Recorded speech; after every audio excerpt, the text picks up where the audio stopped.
Hello, my dear students. In our previous lecture, we have studied about different topics like as main topic double fertilization, triple fusion, and then another point related to artificial hybridization like as emasculation, bagging. And today we are going to discuss about post fertilization events in which we will study about different 4 points like as development of embryo, development of endosperm, development of seed and development of fruit. So these 4 points are involved in this post fertilization event. What is the meaning of post fertilization events, or what are known as post fertilization events? So what events? Then these are main events. The events after double fertilization occurs like as endosperm formation, embryo development, maturation of ovule into seed and maturation of ovary into fruit. These collectively termed as post fertilization events. This is definition of post fertilization events. That means fertilization के बाद में होने वाले सारे events क्या कहलाते हैं? Post fertilization events. And then basically we will discuss about endosperm formation or development. Endosperm is developed from primary endosperm cell. Then embryogenesis, that means embryo which is developed from diploid zygote. Then we will discuss about seed formation. Ovule convert into seed. And at last we will discuss about fruit formation. In this lecture, we will start endospermic development. Fruit formation, it occurs through ovary. Ovary part of a carpel converts into fruit after fertilization. So these 4 events are included in this post fertilization events. Then first point is endosperm development. Students, endosperm I have discussed in last topic that endosperm is a triploid structure and it is developed from primary endosperm cell.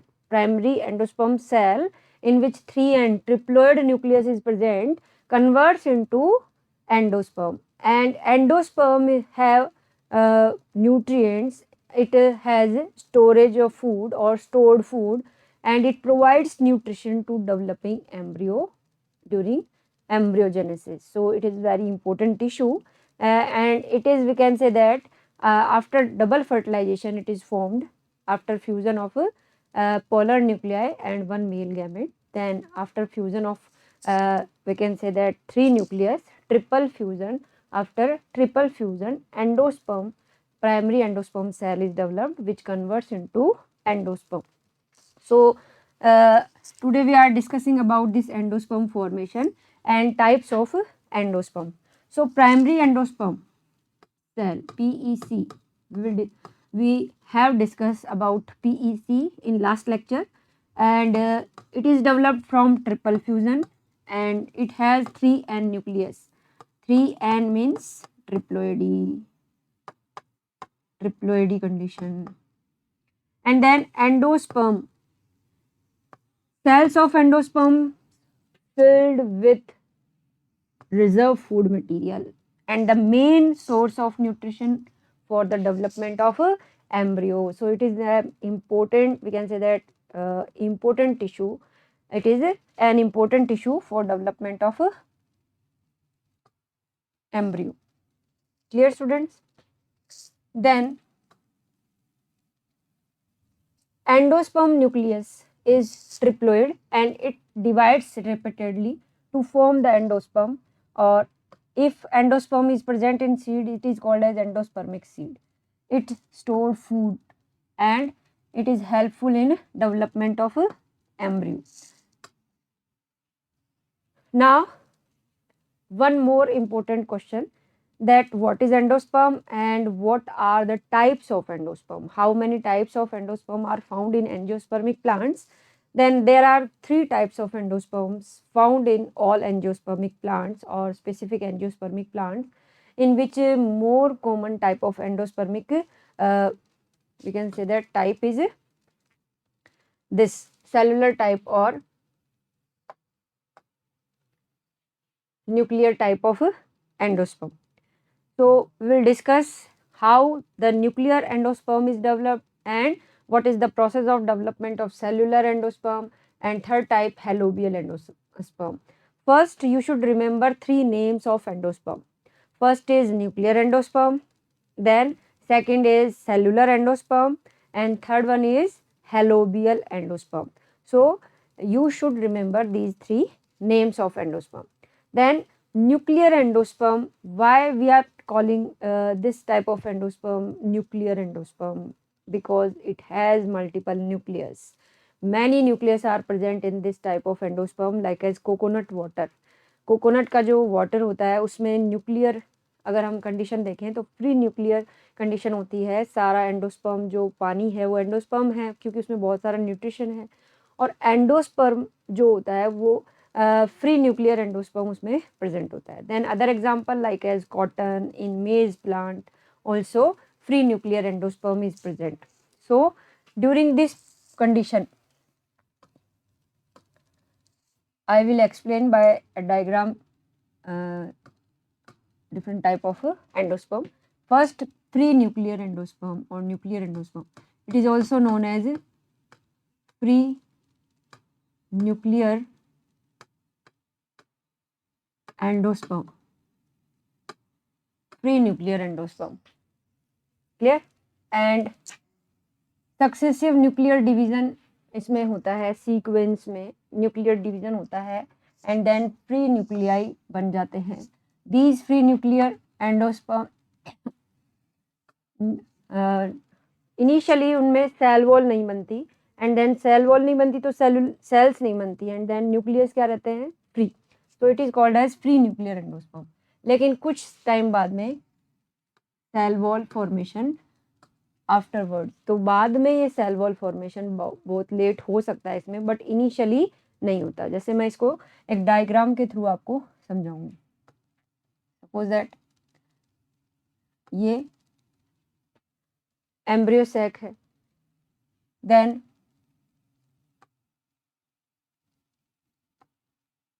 इसमें zygote है. तो zygote से अगर बहुत सारे primary endosperm nucleus तो बन जाते हैं, PEN, this is PEN, primary endosperm nucleus, and it is primary endosperm cell. So PEN में डिवीजन स्टार्ट हो जाता है, बहुत सारे न्यूक्लियस बन जाते हैं. देन ये न्यूक्लियस जो है वो फ्री कंडीशन में पूरे साइटोप्लाज्म में घूमते रहते हैं. वन साइड इसमें एक जाइगोट जो है वो एम्ब्रियो फॉर्मेशन करता है, लेकिन न्यूक्लियस जो है वो फ्री कंडीशन में रहते हैं. तो this type of endosperm is developed. Suppose that it is embryo which is formed from zygote, and ये प्राइमरी एंडोस्पर्म न्यूक्लियस से बहुत सारे न्यूक्लियस बन गए. Then these nucleus float in the cytoplasm of this embryo sac. और ये जो पूरी सेल है ये क्या बन गई, एंडोस्पर्म. तो ये न्यूट्रिशन दे रही है इसे डेवलपिंग एम्ब्रियो को. इसके अंदर साइटोप्लाज्म में क्या भरे हुए, न्यूट्रिशन भरे हुए. तो दिस इज जाइगोट जो कि किस में चेंज हो रहा है, एम्ब्रियो में, and it is free nucleus. So these are free nucleus and the large vacuole is developed in the center of these free nucleus. So this type of endosperm is formed. It is called as free nuclear endosperm. Nucleus move towards peripheral region. बाहर वाले peripheral region की तरफ move करते हैं. बीच में उनके एक vacuole बन जाती है, सारी छोटी छोटी वैक्यूल्स जुड़ करके एक लार्ज वैक्यूल बन जाती है सेंटर में. देन ये स्फेरिकल पार्ट जो इसका पेरिफेरल पार्ट है इसमें मूव कर जाते हैं. Then this type of structure is developed and it is called as free nuclear endosperm because nucleus are free in cytoplasm. Specially हम अगर बात करें तो जो कोकोनट वाटर होता है, जो हम कोकोनट मिल्क बोलते हैं, वो फ्री न्यूक्लियर एंडोस्पर्म है। उसके अंदर बहुत सारे न्यूक्लियस फ्री कंडीशन में रहते हैं। वो बाद में उनमें कुछ प्लांट्स के अंदर फ्री न्यूक्लियर कंडीशन सेलुलर में चेंज हो जाती है क्योंकि सेल वॉल बन जाती है। जैसे अभी नेक्स्ट हम पढ़ेंगे cellular endosperm. So some examples of free nuclear endosperm are maize, cotton, and this is coconut water or coconut milk. So this is a best example of free nuclear endosperm. It is also an important question that what is the example of free nuclear endosperm or liquid endosperm? Liquid endosperm. So this is example of a liquid endosperm, free nuclear endosperm, coconut water, and like as cotton, maize, they are also example of a free nuclear or nuclear endosperm. यानी कि उनमें endosperm जो बनता है वो initially इस तरह से ही बनता है, उसका डेवलपमेंट जो होता है न्यूक्लियस के डिवीजन से होता है एंड देन वो इस तरह की सिचुएशन में आता है। Then cellular first and subsequential division followed by cell wall formation into nucleus. तो न्यूक्लियस जब बने तो उनके बाद चारों तरफ क्या बन जाती है, सेल वॉल डेवलप हो जाती है एंड सेल वॉल डेवलपमेंट के कारण वो थोड़े से रिजिड हो जाते हैं। मैं नेक्स्ट डायग्राम से आपको रिप्रेजेंट करूंगी एंडोस्पर्म फॉर्मेशन। सो सेलुलर जो है वो क्या हो जाता है, थोड़ा सा रिजिड होता है। जैसे ये एम्ब्रियो डेवलप हो रहा है एंड देन ये सेल मेम्ब्रेन सेल वॉल भी इसमें बन गई, तो ये जो एंडोस्पर्म बना ये रिजिड है, ठीक है। एंडोस्पर्म के अंदर न्यूक्लियस डिवीजन हुआ and then nucleus division followed by cell wall formation. After each division cell wall also developed, cell wall also formed, so cells are formed and cellular endosperm is developed. For example like as petunia plant, like as coconut, जो हम white part उसका खाते हैं coconut colonel और coconut जो जिसको हम चिटकी बोलते हैं, कुछ लोग अलग अलग भाषा में उसको अलग अलग नाम से बोलते हैं। जो वाइट पार्ट होता है, वाइट न्यूट्रिशनल वैल्यू उसकी बहुत अच्छी होती है। देन वो कोकोनट का जो पार्ट है वो सेलुलर एंडोस्पर्म है। Remember this point, it is cellular endosperm. Clear. So coconut and petunia. अब आप कहेंगे कोकोनट तो इसमें भी आया था नाम, तो कोकोनट में एंडोस्पर्म दोनों तरह का होता है, लिक्विड एंडोस्पर्म और फ्री न्यूक्लियर एंडोस्पर्म। जो कोकोनट वाटर होता है वो होता है एंड देन कोकोनट कर्नल और कोकोनट जो खोपरा या चिटकी जिसको हम बोलते हैं, this is the white part of coconut and it is cellular endosperm. both have very important nutritive value and both have large amount of nutrients, इसीलिए हम उनको काफ़ी यूज़ करते हैं क्योंकि उसमें काफ़ी न्यूट्रिशन होते हैं। Then third type of endosperm is helobial. इसके एग्जांपल मैं बता रही थी आपको petunia and another one is coconut kernel. Then halobial is between about two type of endosperm, mixture of two type of endosperm in which both type of characters are present and it is present in halobials order of plants. In angiospermic plants we can say that only halobial order के अंदर इसको देखा गया था, इसलिए इसका नाम पड़ गया halobial type of endosperm. इसमें ट्रांसवर्स वॉल बनती है माइक्रोपाइलर एंड पे और चेलेजल चैम्बर पे। तो यहाँ पे इसमें माइक्रोपाइलर जो एंड है, जैसे यहाँ ये चेलेजल एंड है, तो चेलेजल और माइक्रोपाइलर एंड पे पहले सेल डिवीजन हुआ और सेल वॉल बनी। देन इसमें तो फ्री न्यूक्लियर कंडीशन हो गई एक सेल में, तो और एक सेल में सेल डिवीजन स्टार्ट हो गया। तो दोनों का मिक्सचर होता है ये फ्री न्यूक्लियर एंडोस्पर्म का भी और सेलुलर एंडोस्पर्म का भी, हेलोबियल। और एग्जाम्पल हो गए हेलोबियल्स ऑर्डर के मेंबर्स। तो इसको हम इस तरह से देख सकते हैं,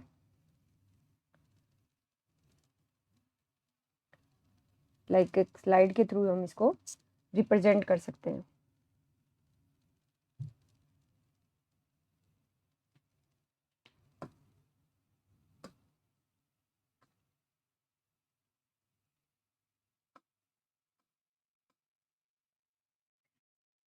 जैसे मैंने बताया था आपको कि सपोज दैट ये जो सेल है इसमें डिवीजन होगा, तो ये एम्ब्रियो सैक है, एम्ब्रियो सैक के अंदर प्राइमरी एंडोस्पर्म न्यूक्लियस और इधर बन गया जाइगोट।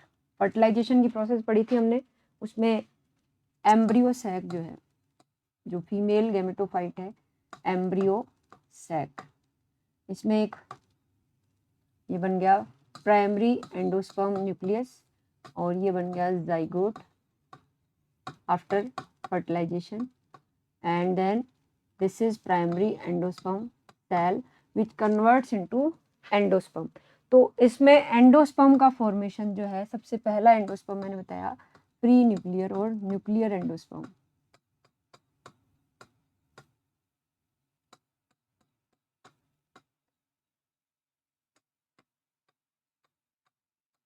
प्री न्यूक्लियर और न्यूक्लियर एंडोस्पर्म तो कैसे डेवलप होता है मैंने कहा था आपको, डायग्राम से समझाऊंगी मैं। देन प्राइमरी एंडोस्पर्म सेल जो है ये जाइगोट से एम्ब्रियो बनेगा, जो हम नेक्स्ट पार्ट में भी पढ़ेंगे। जाइगोट से एम्ब्रियो बनता रहेगा, बट हम एंडोस्पर्म की बात करें तो प्राइमरी एंडोस्पर्म न्यूक्लियस, जिसमें हम कह सकते हैं 3n कंडीशन है, ट्रिप्लोइड कंडीशन है। अब ये जब माइटोटिक डिवीजन करेगा तो बहुत सारे न्यूक्लियस बनेंगे, वो भी क्या होंगे, ट्रिप्लोइड। तो these are nucleus. Suppose that पहले 2 न्यूक्लियस बने, फिर 4 बने, फिर 8 बने, तो न्यूक्लियस डेवलप हो रहे हैं। एंड देन इनके बीच में जो छोटी छोटी वैक्यूल हैं,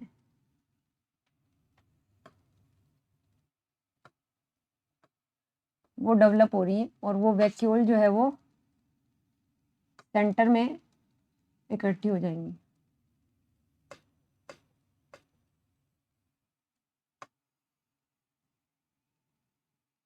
और जो न्यूक्लियस है ये पेरिफेरल रीजन में अरेंज हो जाएंगे। और this is embryo.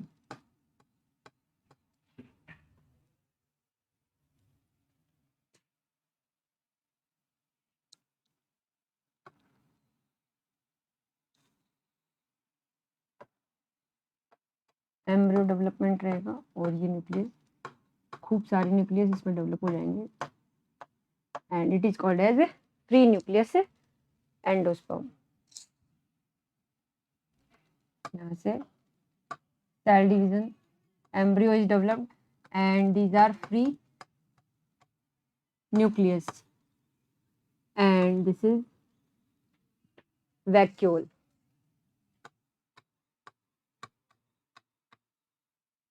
So it is the process of development of free nuclear endosperm। If cell wall is developed after each nuclear division, then cellular type of endosperm is formed। अब cellular endosperm कैसे बनता है देखो students, suppose that it is zygote, it is primary endosperm nucleus and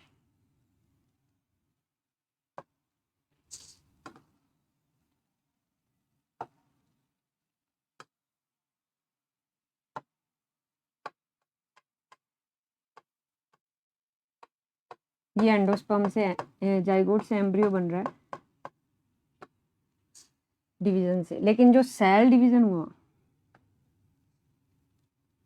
उसमें nucleus बने, तो nucleus के division के बाद में हर एक न्यूक्लियस के चारों तरफ क्या बन गई, सेल मेम्ब्रेन।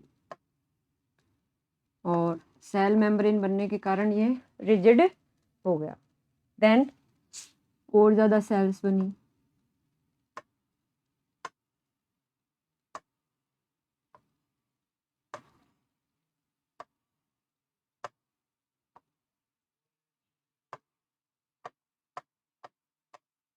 और ये सेलुलर एंडोस्पर्म डेवलप। तो बहुत सारी सेल्स डेवलप हो गई हैं देखो, और रिजिडिटी इसकी और ज़्यादा बढ़ जाएगी जब सेल वॉल और सेल्स की नंबर इंक्रीज होंगे। So it is now it is known as cellular endosperm. Clear student? So each nucleus is covered by cell wall and cell membrane. So we can say that both karyokinesis and cytokinesis, both processes take place, and then after formation of cell, cellular endosperm is developed, or it is developed through cells. So it is known as a cellular endosperm. Clear, students? And nucleus is present in the center of each cell.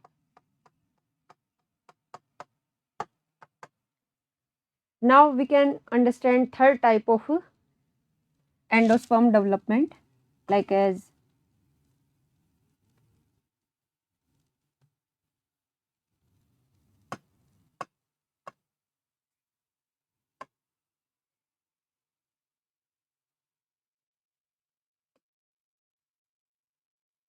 and it is zygote.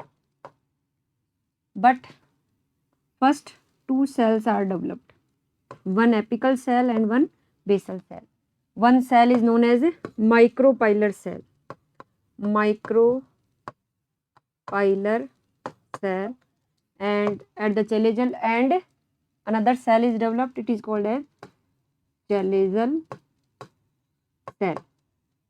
Okay, chalazal cell बन जाती है और micropylar cell बन जाती है. अब देखो micropylar cell जो है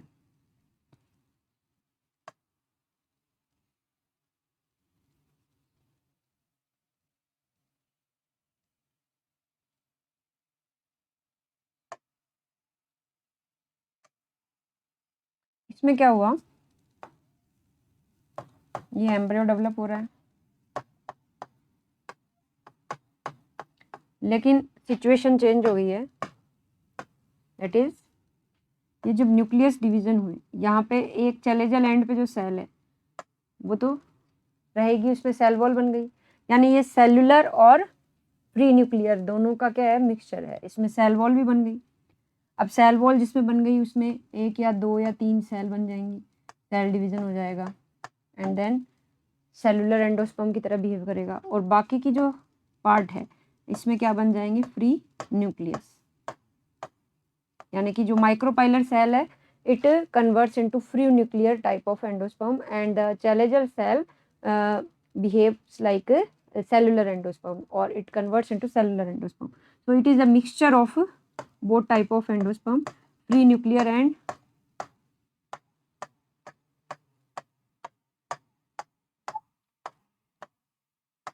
cellular.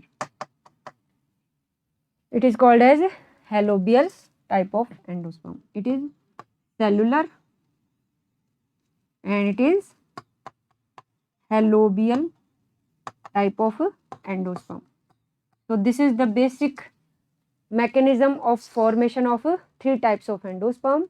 Remember this point and learn this point. It is important question, that is what is endosperm, and explain different types of endosperm and the process of formation of different endosperm. So this is point related to post fertilization event. Now we will discuss about next topic, that is seed formation and embryo formation. First we will discuss about embryo formation. What is embryogenesis or embryology? Embryogenesis means the process of formation of multicellular embryo from unicellular diploid zygote through mitotic cell division is known as embryogenesis, and the study of development of embryo is known as embryology. It is a branch of biology which deals with study of development of embryo. So it is a basic point related to post fertilization event, development of embryo. Development of endosperm हमने पढ़ लिया, अब हम पढ़ेंगे development of embryo.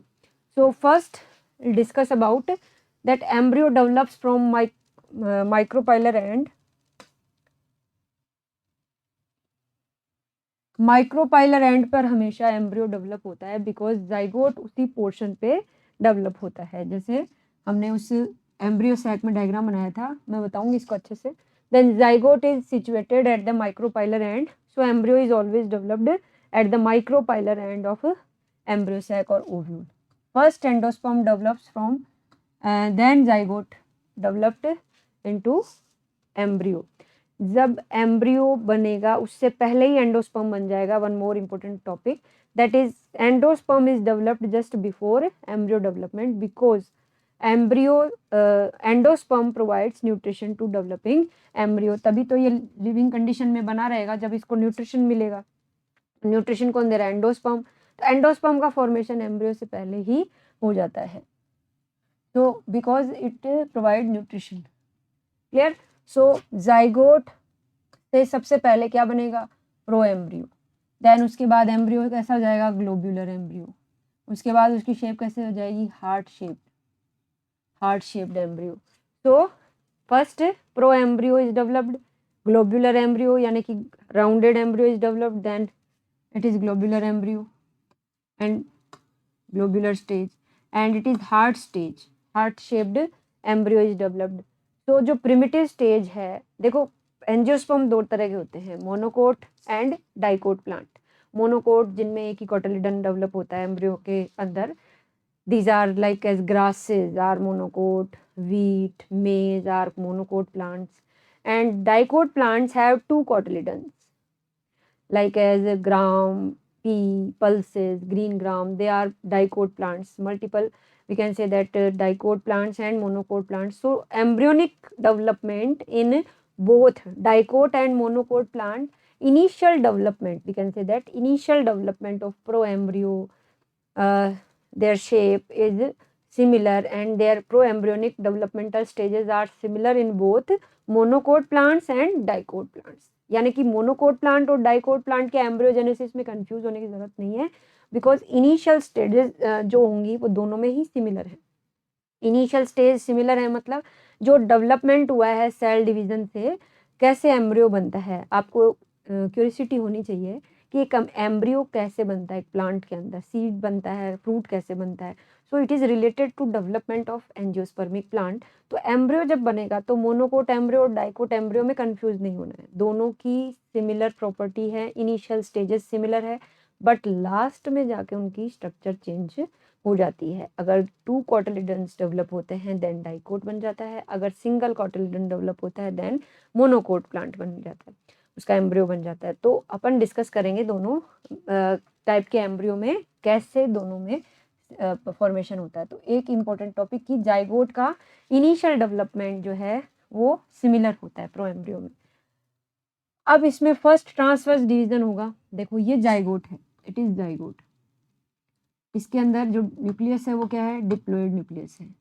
तो zygote first divides by a transverse cell division. Transverse जानते हो, transverse plane में सेल डिवीजन होता है, and then two nucleus and two cells are developed। Upper cell is known as terminal cell, it is lower cell is known as basal cell। Terminal cell is also known as apical cell or it is also known as embryonic cell because it forms embryo after cell division। ठीक है ना। Basal cell जो है वो कभी भी embryo नहीं बनाती है और टर्मिनल सेल एम्ब्रियो बनाती है, तो एपिकल सेल इसको और बोलते हैं। देन एपिकल सेल और बेसल सेल में अगर हम बात करें कि बेसल सेल का क्या होता है, बेसल सेल से एक स्ट्रक्चर बनती है सस्पेंसर। रिमेंबर, सस्पेंसर एक स्ट्रक्चर है बहुत इंपॉर्टेंट, जो कि जब बाई चांस जैसे हम ये सोच सकते हैं कि प्लेसेंटा जो ह्यूमन के अंदर या मैमल्स में जो काम करती है न्यूट्रिशन एब्जॉर्व करने का या मैटरनल टिश्यू से कनेक्ट होने का, वैसा लगभग काम इसका है। तो ये सस्पेंसर जो है ये स्ट्रक्चर ये इसमें बनती है बेसल सेल से। 6 to 10 सेल्स इसमें होती है सस्पेंसर में, and suspensor is formed after the division, these cells divide and then a basal cell convert into posterior cell and it suck the nutrition from endosperm for embryo development। इसी से endosperm जो है वो उससे nutrition लिया जाता है embryo के थ्रू। तो suspensor is important structure for development of embryo. Now इस सस्पेंसर धीरे धीरे इसकी साइज डिक्रीज होती जाएगी और ये डीजनरेट हो जाएगा, लास्ट स्टेज तक, क्योंकि उसका डेवलपमेंट कंप्लीट हो जाएगा एंड देन एम्ब्रियो अब न्यूट्रिशन किससे लेगा, बताओ फटाफट। अब एम्ब्रियो किससे न्यूट्रिशन लेगा, कोटिलिडन्स से। कोटिलिडन्स अगर हम कह सकते हैं डाइकोट में 2 है, मोनोकोट में 1 है। So they provide also nutrition to developing to embryo after development. Development के बाद अब उनका काम है न्यूट्रिशन प्रोवाइड करना। लाइक एम्ब्रियो कैसे बनेगा, देखो एम्ब्रियो के अंदर ही आप देख रहे हो पहले 2 सेल बनी, 2 cells are formed, then 4 cells are developed, 4 cells are developed. Now globular endosperm is developed, गोलाकार बना है शेप में, many cells are present. Now it is formed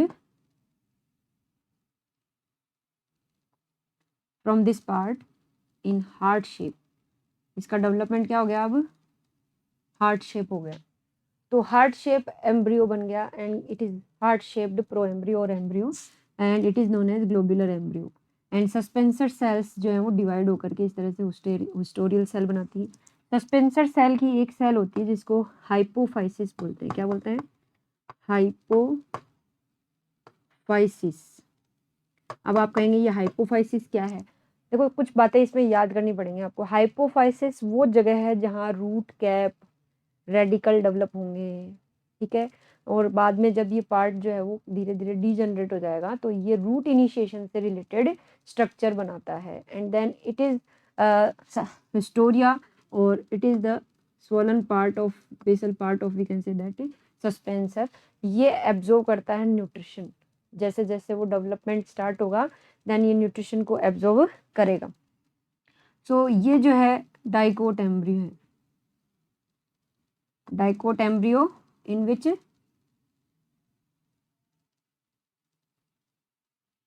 this is 2 cotyledons, these are 2 cotyledons. How many cotyledons, 2 cotyledons are present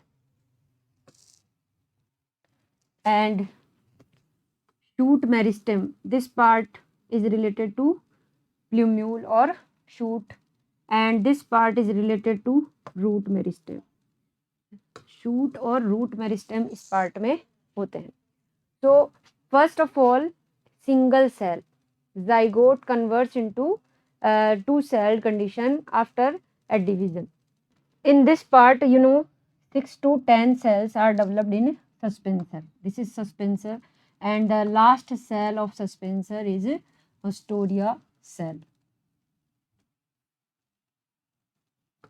It is Ostorial cell or vesicular cell. It absorbs nutrition from endosperm for developing embryo and the basal cell is known as hypophysis of suspensor which is related to root initiation, root meristem, these are present and then you can see this suspensor region become degenerated after some time or after development of embryo it will be degenerated. तो यहाँ पे ये वो part जो है ये क्या बन गए, 2 कोटिलिडन्स बन गए और शूट और रूट मेरिस्टेम डेवलप हो गए। तो टर्मिनल सेल जो स्वॉलन पार्ट है वो वेसिकुलर या हिस्टोरियम कहलाती है and lower most part is known as hypophysis which is formed root cap and root tip, root से रिलेटेड है। Clear students, we can understand that embryo cell vertical division करती है and then देखो इसको हम इस डायग्राम से समझ सकते हैं। एम्ब्रियो सेल वर्टिकल डिवीजन करती है राइट एंगल से, सबसे पहले 4 सेल्स बनती हैं then at micropylar end it is chalazial cell, chalazial cell, suppose that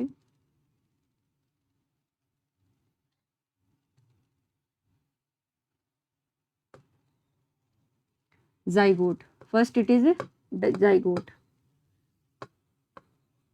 and what is the process of development of embryo, you can understand this point by this diagram. So 2 end diploid nucleus is present in this zygote and then first it divides into 2 cells, large suspensor cell suspensor cell और basal cell, and small apical cell, it is also known as embryonic cells. तो इसमें ये चीज बता रखी है कि इसका पहले जो डिवीजन हुआ, यहाँ मियोसिस नहीं होगा, रिमेंबर दिस पॉइंट। यहाँ कौन सा डिवीजन होगा? माइटोसिस। दैट मीन्स 2n से सारी सेल कैसी बनेगी? 2n। Mitotic cell division occurs in this portion. Then this cell divides by vertical cell division and form two cells, and then it is known as dyad, and then tetrad is formed, and in this portion suspensor is developed. Now it is converted into, suppose that this tetrad divides by periclinal division and globular embryo is developed in which 8 cells are present. It is known as octant. It is quadrant. So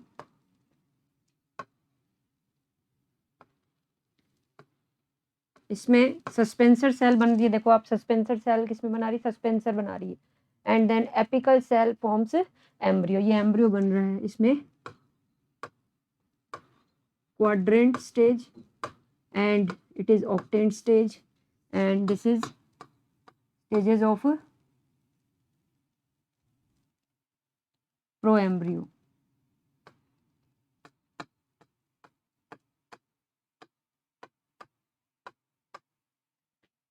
Then suspensor, the lowermost part is known as hypophysis. It is hypophysis by which root cap and root tip are developed, and this is known as storium, which suck nutrition from embryo from endosperm for developing embryo. तो यहाँ ये देखो आप, ये octant बन गया, globular embryo, ये क्या है? globular embryo. Then it convert into heart shape embryo, और सस्पेंसर धीरे धीरे क्या हो जाएगा? degenerate. इस suspensor have 6 to 10 cells. During development, 6 to 10 cells are developed by vertical cell division, and then we can say that in embryo many periclinal and anticlinal or transverse vertical division occurs, and then multicellular embryo is developed. In this multicellular embryo, you can see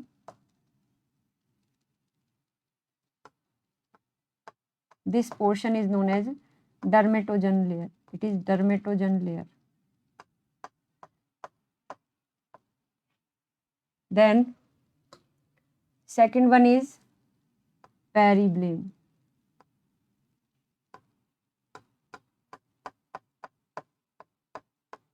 And then third one is plerome. So 3 type of differentiation are cellular differentiation present inside this cell. Outer dermatogen क्या करेंगी आगे जाकर के? पूरा जो embryo है उसका epidermal tissue system, outer tissue system जो बनता है, दैट मीन्स उसकी आउटर बाउंड्री जो होती है एपिडर्मिस, उसकी लेयर्स, वो सारा टिश्यू सिस्टम बनाएगा. एंड देन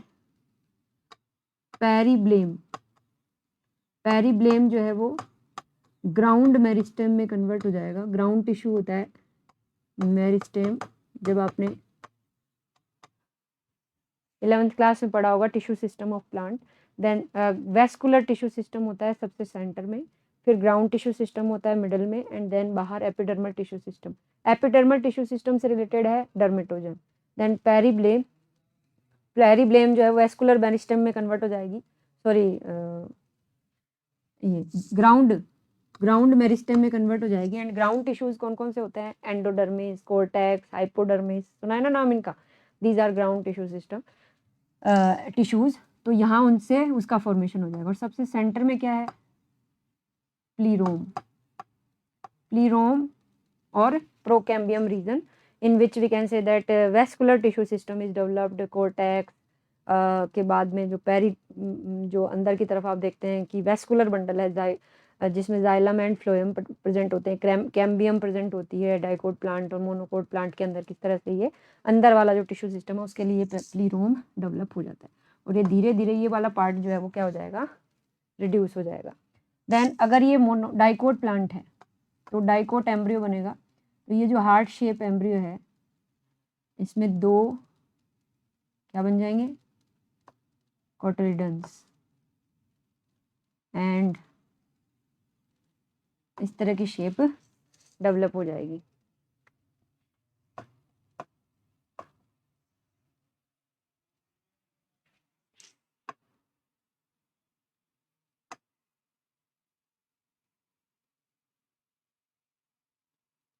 इस तरह की दिख रहा है आपको?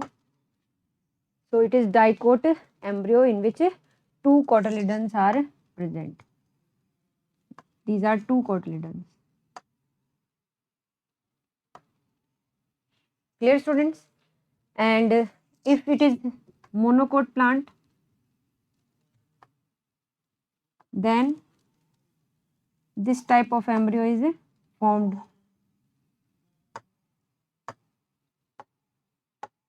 In which one cotyledon is present, which is called as scutellum.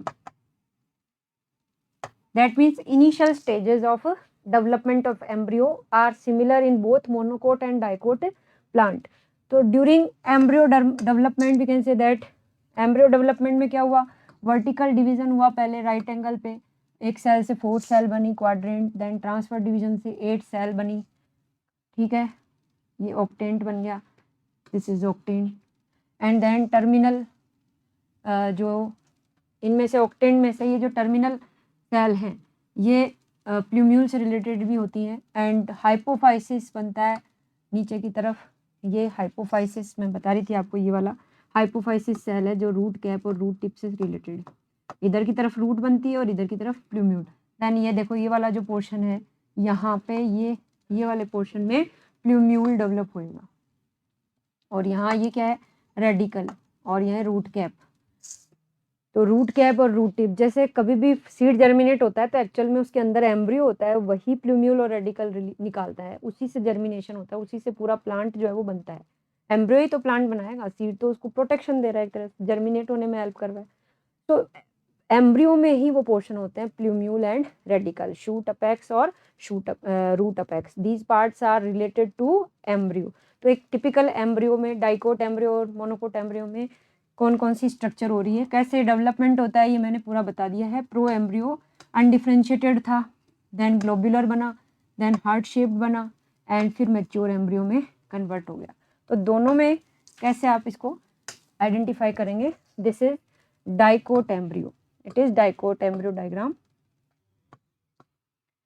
Dicot embryo in which two cotyledons are present. Two cotyledons are present.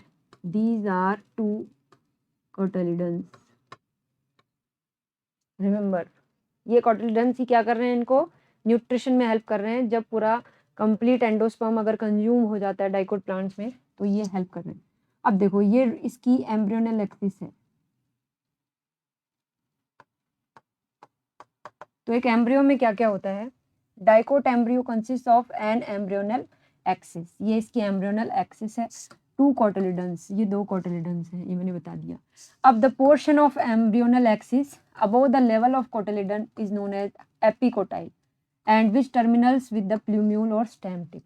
आपको ये वर्ड समझ में आएगा यहाँ। दिस इज, ये कोटिलिडन का जो अपर पार्ट है ये क्या कहलाता है? एपिकोटाइल। और इसके अंदर जो यहाँ वाला ये जो पोर्शन है ये क्या बनाएगा?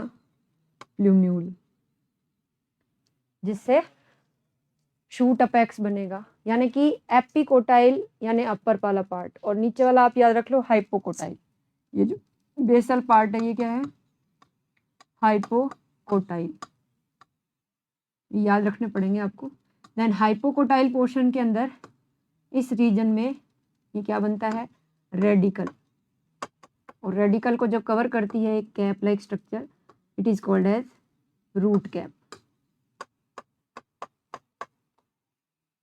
So this is the typical diagram of dicot embryo.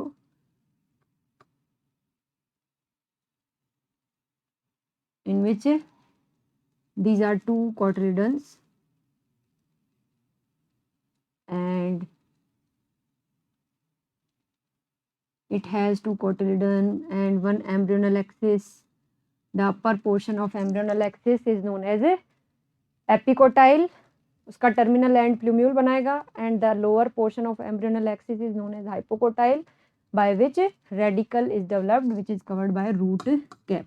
It is the structure of dicot embryo. The cylindrical portion below the level of cotyledon is known as hypocotyle.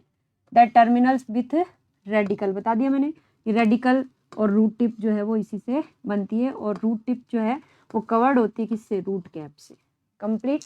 So dicot embryo question is that explain the process of formation of dicot embryo with label diagram, and what is the diagram of dicot embryo. Give one example like gram.